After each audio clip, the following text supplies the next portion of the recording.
I'm looking for just stuff that helps me get a little bit better, that helps me be a better person, that helps me be a better writer, that helps me be a better thinker, that helps me be a better husband, father, all these things. That's what I'm looking for. And I want people to understand that that's what philosophy is about. It's not this academic thing that's out of their reach. It's not this thing that you pursue on the side when you have a little bit of extra time. It is the ultimate self-help. It's the important work that we should be doing. If you're not going to do it, who is? And if you're not going to do it now, when are you going to do it? I study the patterns of the universe. Masters to the brain. Virtual your mind. Talking about your life. Fundamental principles. Philosophy. What is and what is not true. Those who know themselves. Being better every single day. Hello again, and welcome to another episode of the Think Grow podcast, where personal development meets real life. I'm your host, Ruben Chavez, and I explore a variety of topics with thought leaders, creators, entrepreneurs, authors, and all sorts of interesting people to bring you different perspectives you can use to enrich your mind and improve your life in whatever way you see fit. Today, I'm speaking with someone who I've admired for a really long time. His name is Ryan Holiday. He's one of my favorite writers and thinkers, as many of you know, and I've admired his work for many years. I've shared it on Think, Grow, Prosper over those years from time to time, and today I get to speak with him, so really excited. For the few people who might not know who Ryan is, here's a little background. He's a writer and media strategist. He dropped out of college at 19 to apprentice under Robert Greene, who was the author of the 48 Laws of Power, another one of my favorite writers and books, actually. And so from there, he went on to become the director of marketing for American Apparel at 19 years old. You may have heard some of the controversial campaigns that he was a part of during this time. Anyway, today he has a creative agency called Brass Check. He advises massive companies like Google and Complex, and he's also advised many amazing best-selling authors, including some more of my favorites like Neil Strauss, Tony Robbins, and Tim Ferriss. Ryan is the author of 7 books, some of which include The Obstacle is the Way, Ego is the Enemy, The Daily Stoic, and Perennial Seller. He actually has a new book out now called Conspiracy, so highly recommend checking that out. The Obstacle is the Way is probably my personal favorite of all of his books, and I'm definitely not alone in that. That book has kind of a cult following, actually, in the NFL world, among coaches, just world-class athletes in general, TV personalities, political leaders, and a lot of other influential type people around the world. So with this conversation, I just wanted to really ask Ryan about his mindsets and attitudes toward a variety of things like philosophy, reading, his early success, and a lot more. So I'm really excited to share this conversation with you. It's been one of my favorites so far. One of my favorite parts of our conversation was when Ryan talked about how he writes about the things that he struggles with and the things that he works on every day. And I really related to him about that. And I think a lot of you will find that segment of our conversation really helpful. So sit back, relax, or just continue doing whatever it is that you're doing and listen to the insights of Ryan Holiday. Enjoy. Ryan, thank you for being here. How are you? I'm doing great. Thanks for having me. Awesome. Well, I am excited to talk with you. I want to talk about a variety of things here, but I want to give people a little bit of a taste for who you are, and for those who are not familiar with your work, kind of just go over a little bit of a background. You had a lot of success early on in your career, in your life, really. Dropped out of college at 19, and you were the director of marketing for American Apparel. How did that come about, and kind of how did that career trajectory, where did that take you, and how did it start? Yeah, I mean, I think my career has mostly been a result of connections, right? I don't think I was necessarily born with any, but I started in college just reaching out to people whose work I was a fan of. I segued that into an internship with a writer, and then he hired me as his assistant. Then I got a similar job at a talent agency during my sophomore year of college. Then I met other authors. I worked for a movie producer. I was sort of willing to just take any chance for any job that might turn into something. I ended up getting a job as a research assistant for an author named Robert Greene, who is probably my favorite author in history. He wrote a book called The 48 Laws of Power, and I worked with him for a number of years. And then through Robert, I got connected to the folks at American Apparel, where I got hired as a consultant, again, sort of an entry-level position, ended up as a director of marketing. So my strategy has always just been to sort of say yes to things, to leap on opportunities and to then make the most of them once I've gotten my foot in the door. And I feel like I've just repeated that over and over and over again, and each time moved on to something a little bit bigger and better than the last time. So that position at American Apparel, was that mainly through connections? That's kind of how you jumped on that opportunity? Yeah, I mean, I certainly had experience in marketing. I had a background. I had people who vouched for me. It's not like, oh, hey, this kid is my nephew, you should hire him. I don't find that tends to work. But it's got to be a combination of all those things. And so at American Apparel, I took a job there without a clear job title, without a clear set of responsibilities, just like, hey, I see something in you, come work for me. And I took, it was a big leap. And within probably 2 years, I was, running the marketing department. And so, again, for me, it's always been, I just want a shot. And if you give me a shot, I'm pretty sure I can turn it into something. Is that kind of the overarching mindset you think that has contributed to a lot of your success just in general? Or, I mean, obviously you're kind of just wired, I think, in a particular way, as we all are. Or is there another mindset that's kind of contributed to your overarching success? I mean, I'm sure it's a number of things, but I think generally, yeah, my life ended up going in the direction that it went because I took chances on things that I wasn't sure how they were going to go or where they were going to go or whether they might be huge mistakes or not. I mean, even dropping out of college to sort of take this job in Hollywood and to work for this author. I mean, I didn't know that I would end up here 10 plus years later. I thought there was a chance that I might. I also thought there was a chance that it might end with me having to go back to college with my tail between my legs. So I think part of it is also just not being afraid, willing to take risks, and then willing to turn a little opportunity into a big one. It's like very few people are going to offer you your dream job, but they might offer you a shot at something that could turn into your dream job if you do the work. Saying yes, doing the work, being out there, throwing things up against the wall, seeing what sticks, kind of. Totally. Yeah. So yeah, Robert Greene is one of my favorite authors as well, and 48 Laws of Power has been a really influential book early on in my life. I want to know more about how that relationship came about. I think mentorship is super important, and I talk about that a lot on Think, Grow, Prosper. How did your relationship with Robert Greene materialize? Well, I think people think that a mentorship is this like official, designation, right? Like mm-hmm. I say that I was his apprentice, and I think he would agree with that characterization. But when we met in 2007, it's not as if he said, I am looking for an apprentice. Will you be my apprentice?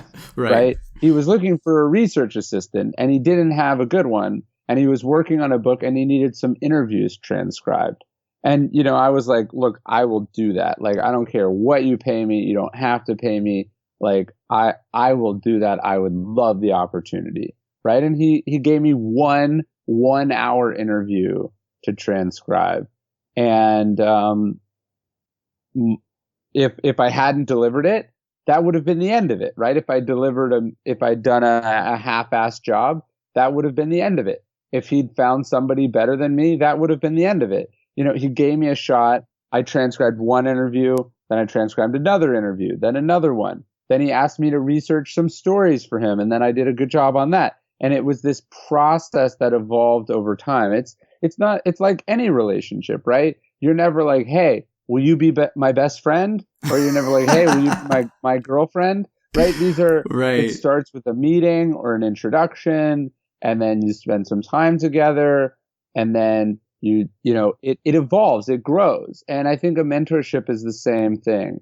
And it evolved into something more because I would do the task that Robert would assign me, and then I would ask him questions. I'd be like, okay, like, why did they say this in the interview? Why did you ask this question?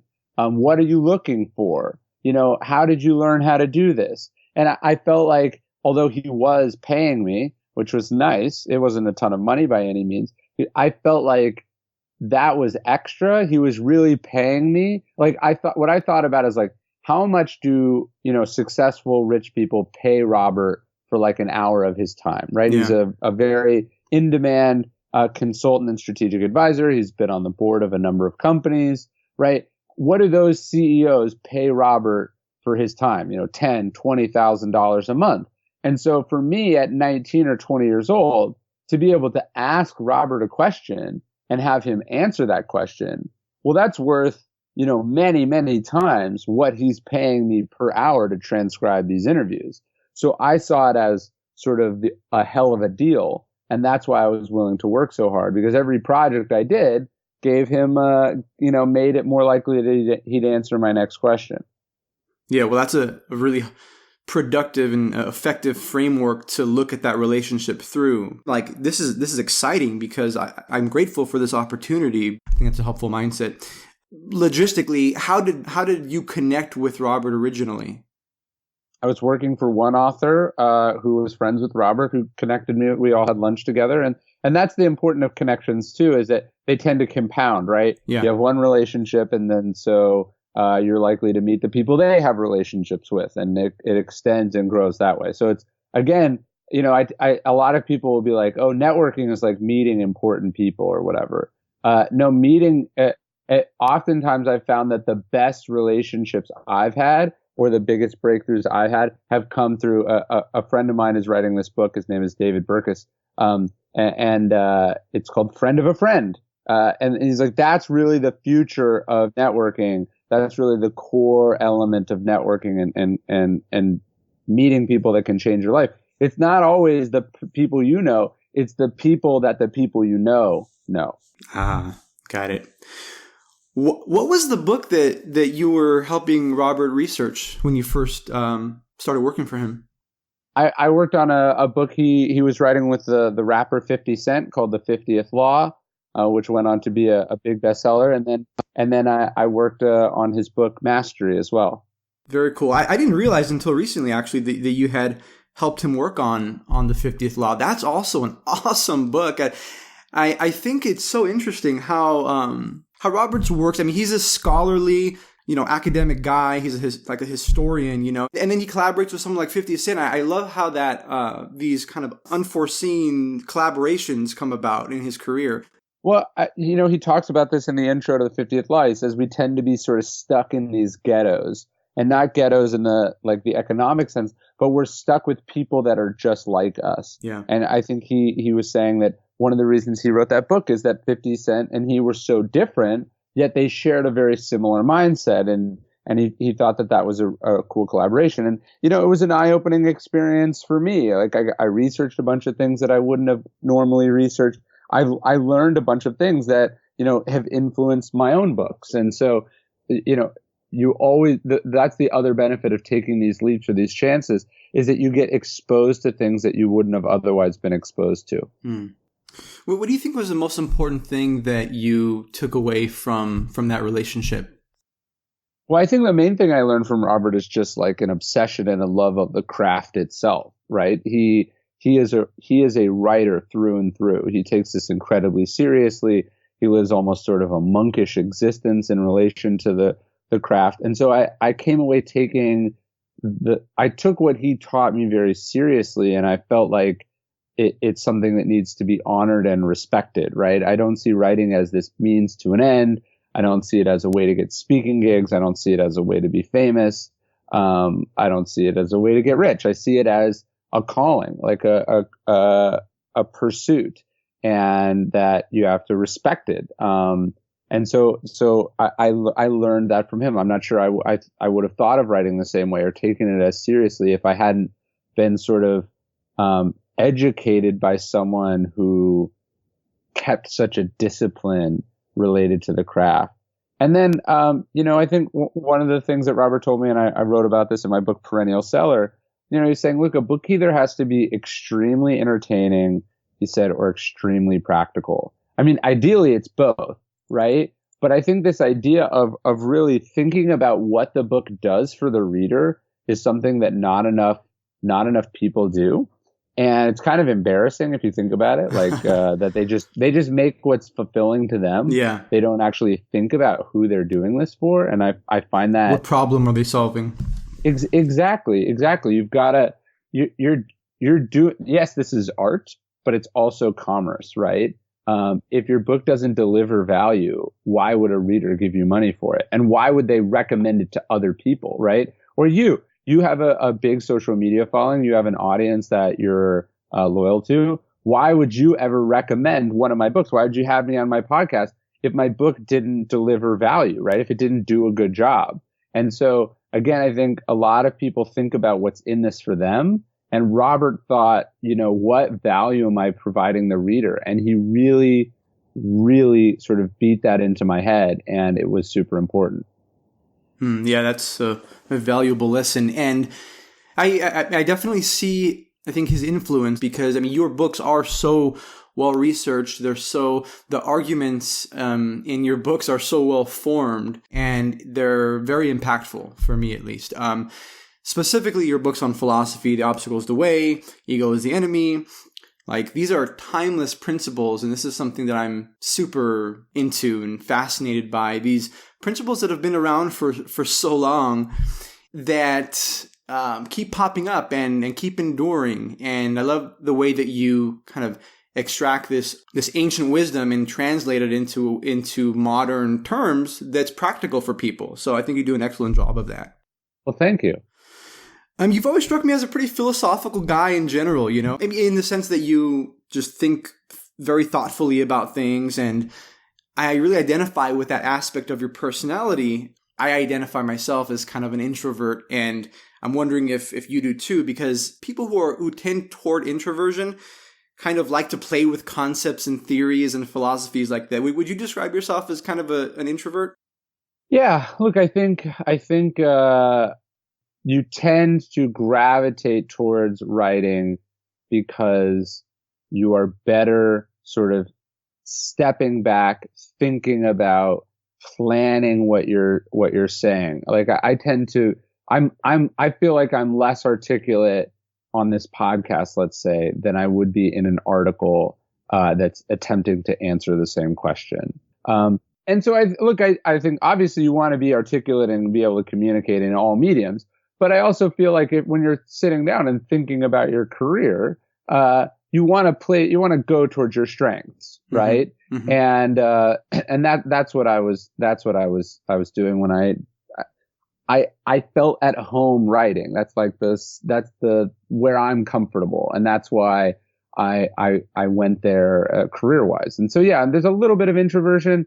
But I'm often so passionate about what I'm writing about that I'm willing to do the work, right? Like I'm willing to get proficient at speaking. I've got a big talk in a couple days, because I care that much about what I'm saying. But I do feel more comfortable writing than just about anything else.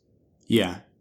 And just for the people listening, introversion in the sense that not like you're shy or anything like that, but just introverted in the sense that you kind of derive more energy and satisfaction from going into the inner world, into your inner world, rather than from other people or events, or getting that energy from an outside source. No, that's sort of the test I use when I talk to people about whether they're an introvert or an extrovert, is when you're around other people, do you find that to be energizing or draining? Personally, I tend to find it draining.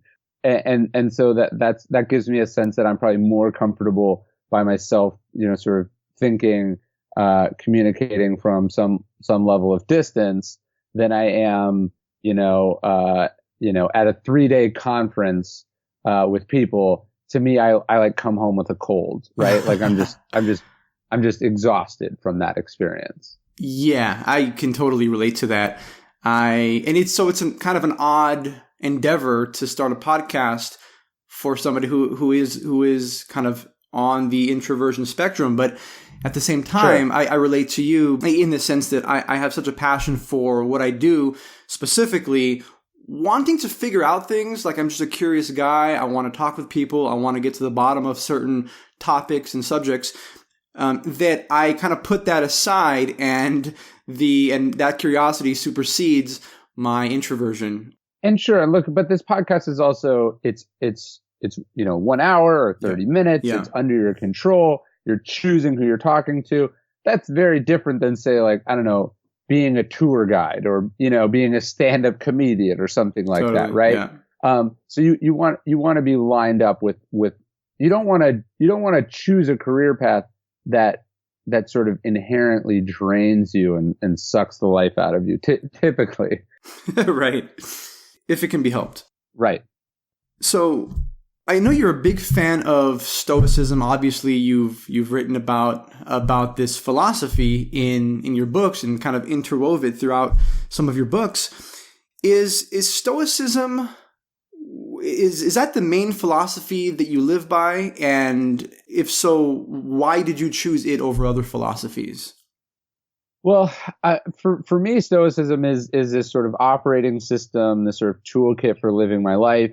But I would say that I'm willing to raid any school, any discipline, any religion, any wise person for advice, guidance, insight, right? So Stoicism, an ancient philosophy, popularized by Marcus Aurelius, Seneca, Epictetus, Cato, the sort of famous Greeks and Romans, it is, let's call it my chosen philosophy, right? Mm-hmm.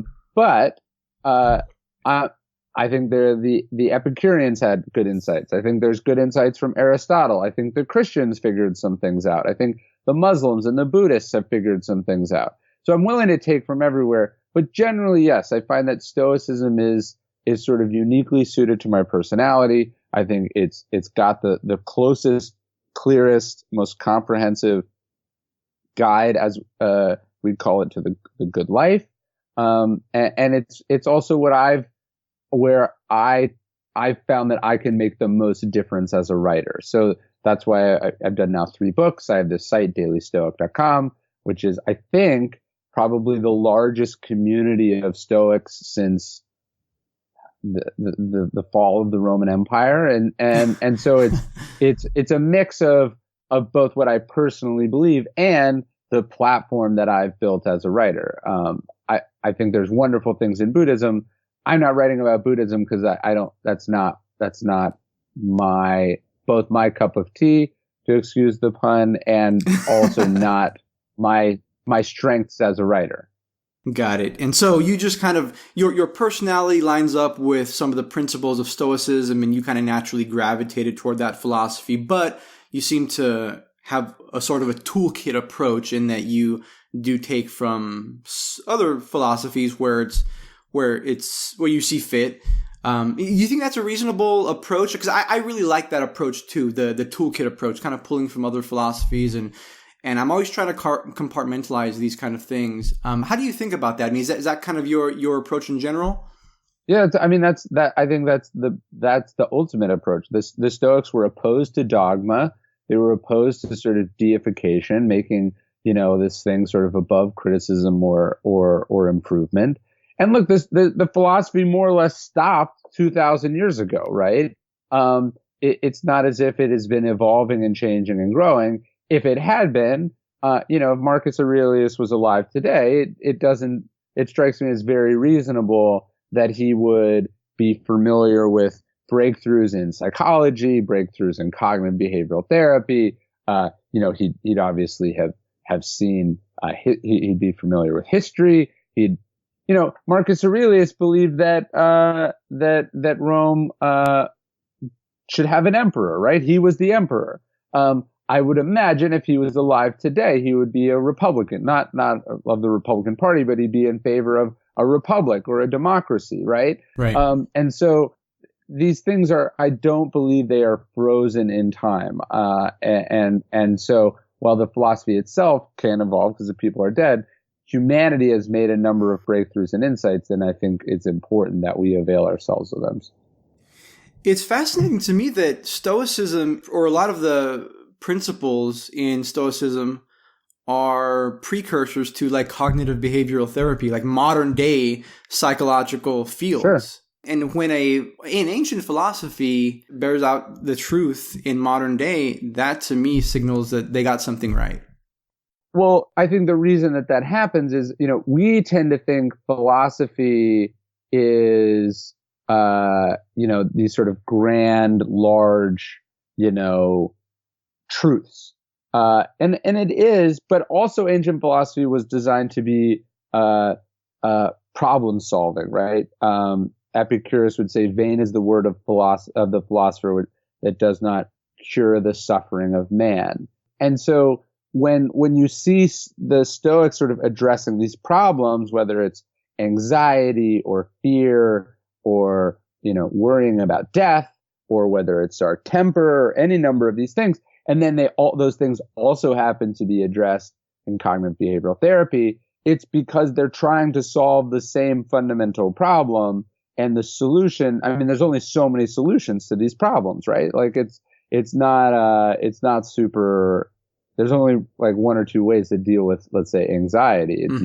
But basically you get to the bottom of it. You figure out what you're so anxious about, and you develop habits and a better logic that makes you not so prone to it. And so that's, to me, what I love about Stoicism, is that it's not this like arcane theoretical exercise. It's like designed for what you're actually going through at this moment. That's a good point. What is, because I think when people hear philosophy, a lot of times it does call to mind arcane concepts and heads carved out of stone. But what is philosophy in the colloquial sense, and what is philosophy in the academic sense? Is there any difference there? Yeah, I don't know. I prefer, there's a wonderful book by a French philosopher named Pierre Hadot, who's big on the Stoics, and it's called Philosophy as a Way of Life. And to me, that is the best definition of philosophy, that it is a way of life. It's a way of living. It's a guide to the good life, as I was saying earlier. But more importantly, he's talking about philosophy as he says, as spiritual exercises. So not this thing that you hear once, but more a process, a discipline that you do. And so like when you think about Marcus Aurelius, right, what his famous book is Meditations. The actual translation is To Himself. He was writing notes to himself. So he was doing the philosophy. So like journaling and philosophy, to me, I think are in some ways kind of indistinguishable. Provided you're actually writing about philosophical things. You're not like, today I had a sandwich for lunch and then, I slept 8 hours. This idea of sort of journaling about these big questions, reminding yourself of what you believe, trying to reflect on and critique and improve your behavior. To me, this is what the philosophical life actually is, not, say, sitting in a classroom, talking about whether we live in a computer simulation or not, or, whether free will exists or not. To me, philosophy is much more like, okay, I keep losing my temper. Why is that? What can I do about it? How can I prepare for the sectitudes of fate? To me, that's what philosophy is designed to answer. The practical problems of real life, essentially. Yes. Not how can I get more money? How can I get my neighbor to be nicer to me? Not trivial problems, but the fundamental practical difficulties of existence. Yeah, I think that's an important point, is not to get caught in the tail chasing that some philosophical conversations could lead to, but rather the more practical applications of it. And I think you do that, expertly in your books. So I think that's why I and a lot of my audience gravitates toward your writings. So I know you like meditations, and I think Marcus Aurelius is your favorite philosopher, if I'm not mistaken. Mm-hmm. Yeah. I love that book too. In fact, it's the one I'm most familiar with out of the famous Stoics. I wonder, because I get asked this sometimes, and I wonder what you would say to this. Some would say, why is it desirable to learn from someone like Marcus Aurelius? He was a Roman emperor. Some would say maybe he's just a rich, out of touch ruler for his time. What could I possibly have in common with him? So why do you think his perspective is valuable, and what can we take from that? Well, I think what's so incredible about Marcus Aurelius is that you have this man. He's incredibly powerful. He's not born into the emperorship. He was chosen for it. But you have this man who's given absolute power, and we know the saying, absolute power corrupts absolutely, and yet he's sort of the exception to that rule.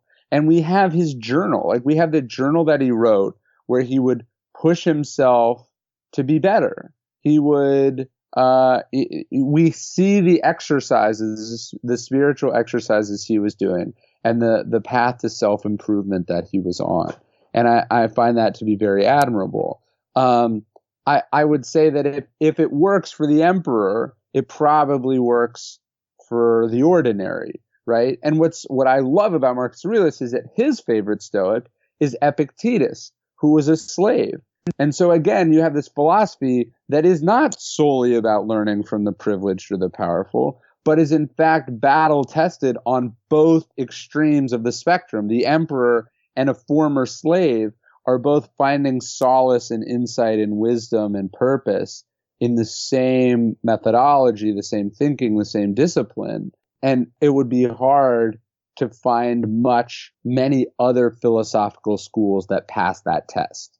That makes a lot of sense. It's not a rich person's philosophy, or it's not only a rich person's philosophy, right? It can be applied across a spectrum of socioeconomic experiences, and it is a versatile philosophy, and it has a lot of practical application. So, I want to talk a little bit about Metaskills, like thinking and learning. Reading your books, I can't help but conclude that you're a very rational and clear thinker. No doubt Stoicism has helped you with this, I'm sure. But I'm wondering, what other things have helped you develop or cultivate that ability to think clearly? That's a good question. I mean, look, one of the reasons I sought out a career in business and in marketing, and why I continue to have a company to this day, aside from the fact that, the company does well and it's nice to have the income from it, is that I like being out in the world. I like experiencing things. And so watching, say, a company like American Apparel, which was extraordinarily successful and then failed very catastrophically, was a lesson to me, a very hard-watched lesson. When you watch someone you know and admire take $1 billion company to zero, it's sort of, there's a lot of lessons there on what you should definitely not do.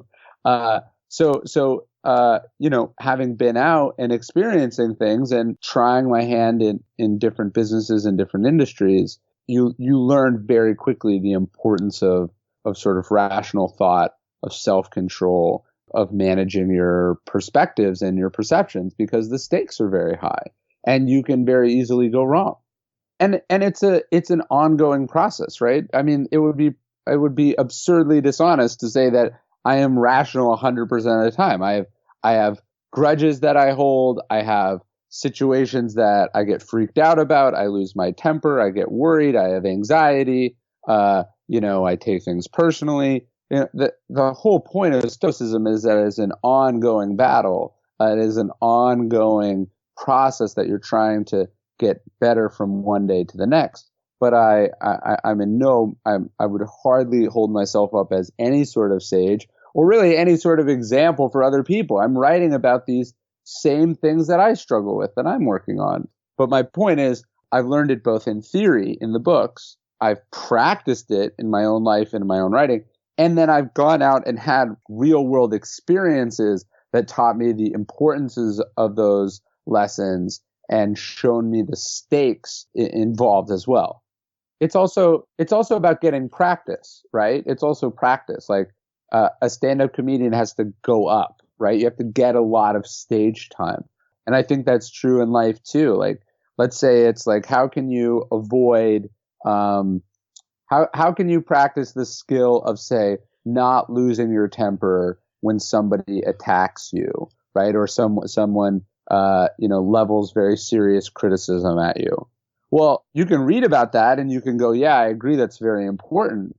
But if you're not out in the world doing things, if you're hiding in your basement, you're never going to actually have any practice doing that thing. And then the one time that you are out and it happens, you're not going to perform as well because you've never done it before. And so it's also about practice. How do you deal with criticism? Well, what's your philosophy on that? One simple way, and the Stoics talk about this, is there truth in this criticism? Like, are you actually willing to hear the person? Because maybe they're right. Maybe you did do something wrong. Maybe you do have some glaring flaw that needs to be resolved. And in that case, this person isn't attacking you. They're doing you an incredible service, right? So first off, can you listen? I think generally I try to not obsess either way over praise or criticism. I try to have my own set of standards that I try to measure myself and my work against.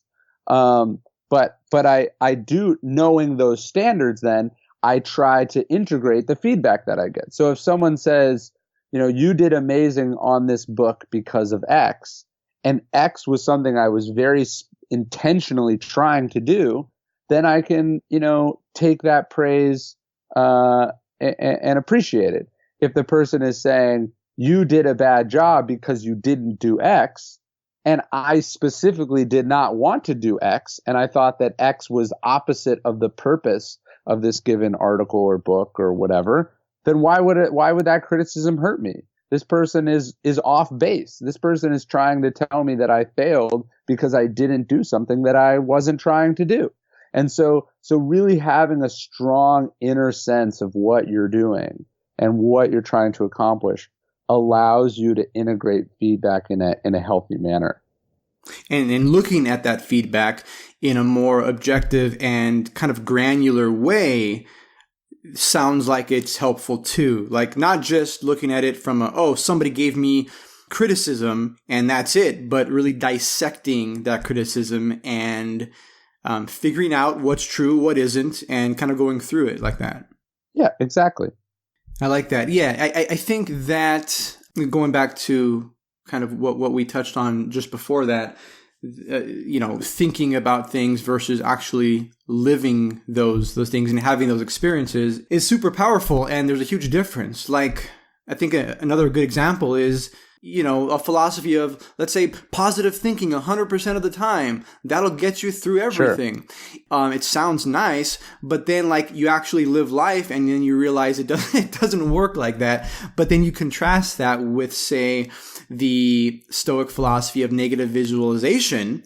And then it's like, okay, now we have a practical strategy that we can use and implement into our life in a real way. Yeah, look, I'm a very pragmatic person. I'm not looking for universal rules or dogma, as we were talking about. I'm looking for just stuff that helps me get a little bit better, that helps me be a better person, that helps me be a better writer, that helps me be a better thinker, that helps me be a better husband, father, all these things. That's what I'm looking for. And I want people to understand that that's what philosophy is about. It's not this academic thing that's out of their reach. It's not this thing that you pursue on the side when you have a little bit of extra time. It is the ultimate self-help. It's the important work that we should be doing. Because if you're not gonna do it, who is? And if you're not gonna do it now, when are you gonna do it? Yeah, and I think what a lot of people don't realize is that everybody uses philosophy. Everybody philosophizes in some way. Like, if you're deciding what movie to watch, you're probably using some philosophical concepts, and you're weighing different values, And so it's just about, I think, and you tell me your take on this, but I think it's just about kind of developing a specific philosophy that helps you deal with, bigger problems, bigger actual real issues, and in a way that is specific for your life. Yeah, you should have a philosophy, right? Pete Carroll, the coach of the Seattle Seahawks, he talked about this. It's like, if you don't have a philosophy that you live your life by, you're just winging it, And do you want to wing it in the most important moments of your life? When you get a cancer diagnosis, when, your business goes under, when you achieve extraordinary success, any number of things that are really going to try and test you. Do you want to be winging it, or do you want to have a framework that guides you in that difficult moment? And to me, that's what philosophy is really about. Do you have a philosophy that you could give in like one or two sentences? I don't know if it's the title of your books, but is it something like that? Yeah. Look, the obstacle is the way. That is a fundamental philosophical principle of my life, that you don't control what happens, but you control how you respond. That ego is not a positive addition to a situation. That ego is the enemy. It's the thing you're keeping out. It's the thing that destroys truth and teamwork and fairness and vulnerability. Those are two big philosophical points in my life. I love that those two books in particular, even if you don't read those books at all, like if you just read the titles of those books, you can actually get a lot from just the title. The Obstacle is the Way is actually kind of a directive. Ego is the enemy. It's a bit of a directive. Just the title itself, what the book is about. Obviously, you unpack it in a very nuanced way in both of the books, but I love that about your books, that even if it's somebody who doesn't want to read anything, look at the title of this book, The Obstacle is the Way. You can use that to guide yourself, and I think that's helpful. Yeah, no, thank you. I mean, the idea is I want it to be so simple that you can think about it in the most trying and difficult of moments. So another meta skill I wanted to talk with you about is learning. Obviously, you read and research a lot for your books.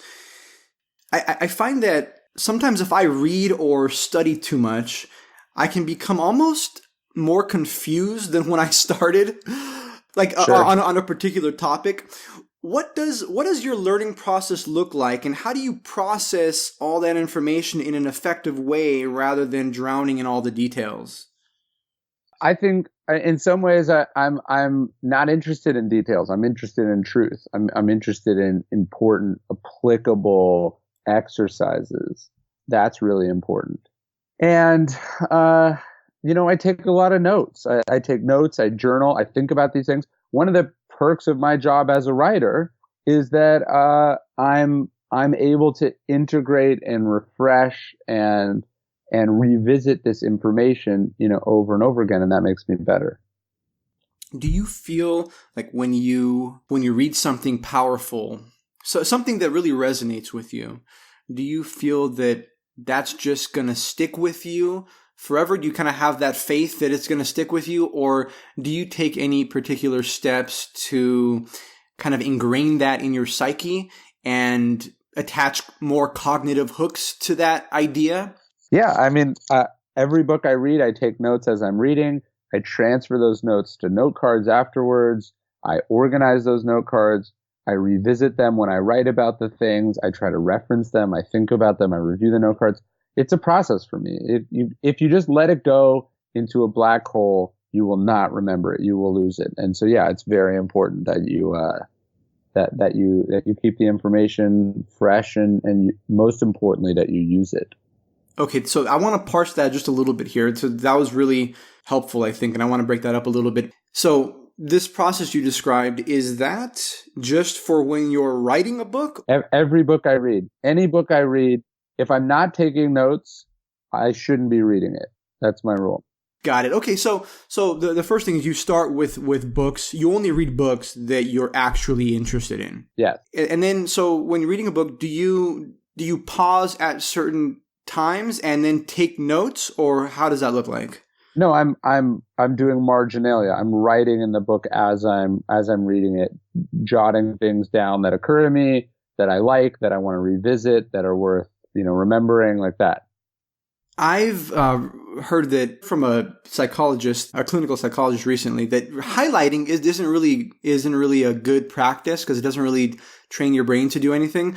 But note taking is, and that's what you're describing. Did you highlight and note take, or if you see an idea? Well, I would very much disagree with that psychologist. The point of highlighting is that you then go back to it and use that information and reference it. Highlighting is like putting a sticker on it or saving it to Evernote or whatever. It's the first step in a process. So of course, yeah, highlighting it doesn't magically put it in your memory. But if you don't mark it down, if you don't specifically call it out, you won't be able to go back to it at a later time.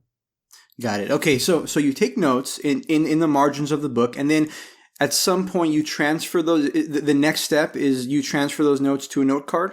Uh-huh. Is this after you finish the book, or is this kind of while you're reading? No, this is a couple weeks after I finish the book. I let it marinate, and then I go back to it. So kind of like that spaced repetition. Mm-hmm. And do you essentially transcribe the notes that you took in the book onto note cards, or do you embellish on them? How does that look? It all depends. Sometimes it's a quote that I'm writing down verbatim. Sometimes it's a thought about the quote. Sometimes it's a story. It all depends. But I'm interacting with the material. Sometimes it's a whole page that I'm copying, but it's the process of writing it down using the pen or the pencil that is sort of searing it into my memory. And then do you ever revisit those note cards at a later date? Yeah. I mean, every one of my books is 100% based on note cards that I accumulated while writing. I love it. So really just snuggling up with all the content in any way you can. Yep. Note taking, and then revisiting it, transferring it, transcribing it, giving your own thoughts. Yeah, that sounds really helpful. Is there anything else that you want to add to that? No, that's my process. If you Google my name and the phrase note card system, you can see like photos. I've written about it a couple times, but you can see like exactly how I do it. It's beautiful. Do you ever deal with overthinking? And if so, how do you combat that? Yeah, of course. I mean, anxiety is overthinking. Fear is typically overthinking, or I guess sometimes underthinking. Yeah, of course. I mean, I think any person who uses their brain typically also suffers from its overuse. And so I'm no exception to that. Sometimes the remedy is more of the same, right? Okay, why am I thinking this? Let me sort of, explore that. Let me get to the bottom of it. Let me explain it away. And then other times it's maybe I'm just thinking too much, period. And I need to just exist in the present moment. I need to empty my mind. I need to clear things out. So it all depends on the situation. But, I would never claim that I'm not guilty of overthinking from time to time. So, I mean, I write too, and I think that I get into these kind of periods where I am a little bit more just in my inner world, and I'm not talking to anybody. I feel a little bit even antisocial to an extent, where I'm not making conversation, and I'm more having that inner conversation. Are there any strategies that you use often that kind of get you out of that, or and that sometimes is a helpful state to be in? I recognize that, especially if you are writing. But let's say if you want to get out of that, are there any strategies that you use? Yeah, I mean, exercise is a big one for me. It's hard to think about anything when you're, out of breath, you're lifting heavy weights, or you're sparring with someone, or, whatever, or you're swimming. Any kind of exercise, I tend to find it clears the mind. Just going out and doing things. I mean, the more you can exist in that present moment, you can think nothing at all is often, I think, the remedy to that problem. Yeah, getting your physical body involved as opposed to just continuing to ruminate. Correct. That makes sense. What do you think your superpower is? I don't think I have a superpower. I think I'm pretty good at writing, at researching, at coming up with unique angles or ways of thinking about things. And then I think I work hard, and I think it's a combination of all those things. I don't think I'm like world class at any of them, but I think I've got a good balance of all those traits, and they add up to something that allows me to do this at the professional level. I like that. So it's kind of the combination of all these different skill sets that you employ. Yeah. I often talk about the idea that the person that you'll be in 5 years depends largely on the books you read, the movies you watch, the music you listen to, all that stuff. Sure. The people you spend time with today, right? So whatever you're doing today, that's kind of going to shape who you are in, let's say, 5 years. That's an arbitrary number, but I think the concept is directionally true. What are, let's say, 2 or 3 or however many you want, books that have kind of shaped who you are? And another way to put this is kind of like, if you were to write like a guide to understanding Ryan Holiday, what books would be required reading to understand who you are and where you come from, your mindset, things like that? Yeah, I'd encourage people to read Robert Greene's The 48 Laws of Power, Mastery. I like a novel called What Makes Sammy Run by Bud Schulberg. I like a biography of William Tecumseh Sherman by B.H. Liddell Hart.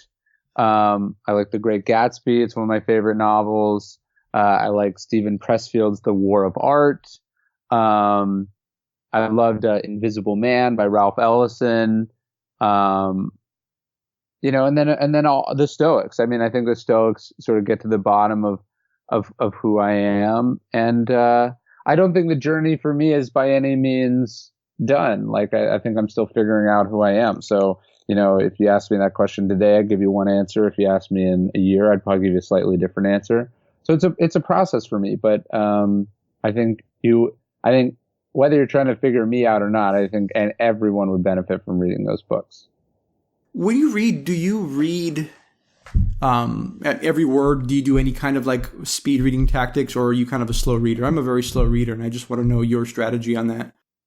Yeah, I'm just a diligent, hard-working reader. I don't think I skim. I don't think I read super fast, but I try to do it a lot, and I did it a lot early on, right? I have slightly less time now, but it was for most of my 20s, I was in a book, that I would say. So I think if you're looking for a shortcut, you're thinking about it wrong.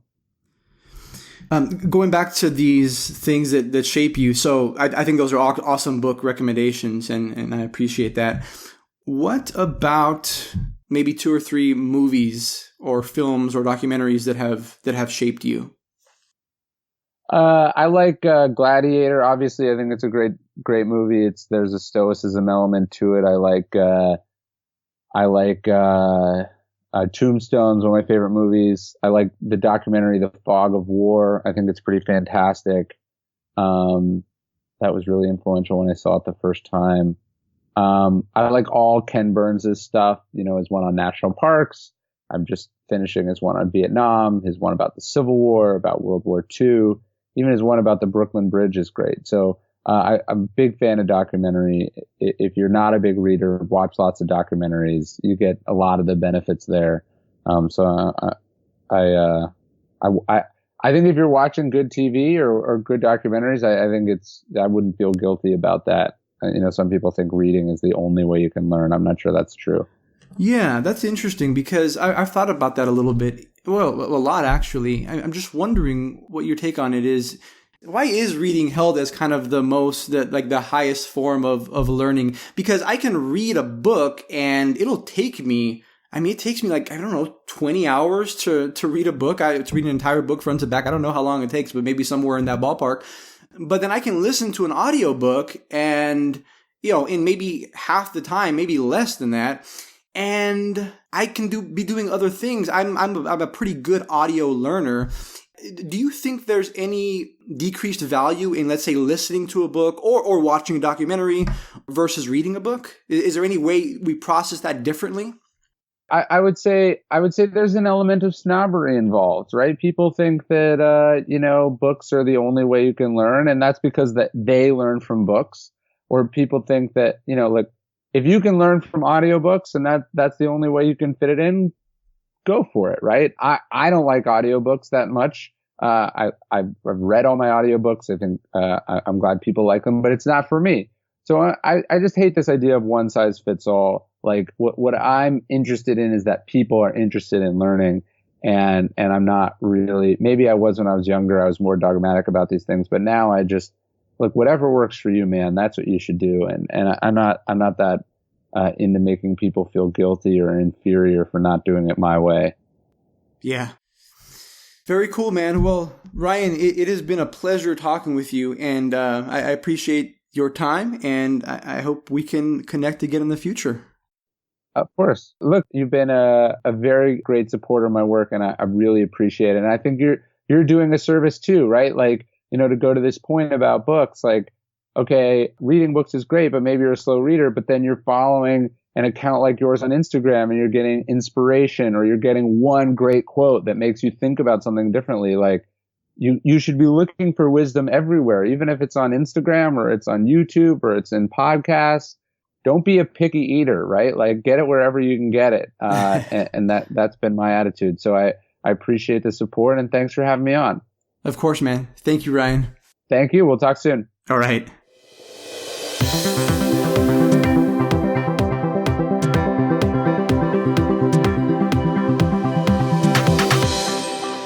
Hey, thanks for listening to the Think Grow podcast. If you enjoyed this episode and find value in this podcast, I humbly ask you to please subscribe or leave me a review on iTunes. Or you can just share it with a friend who you think might find value in it. If you've already done any of these, I want to take a moment to sincerely thank you. I truly, truly appreciate your support. Lastly, if you have any suggestions for future guests or topics you'd like to hear covered, you can email podcast@thinkgrowprosper.org.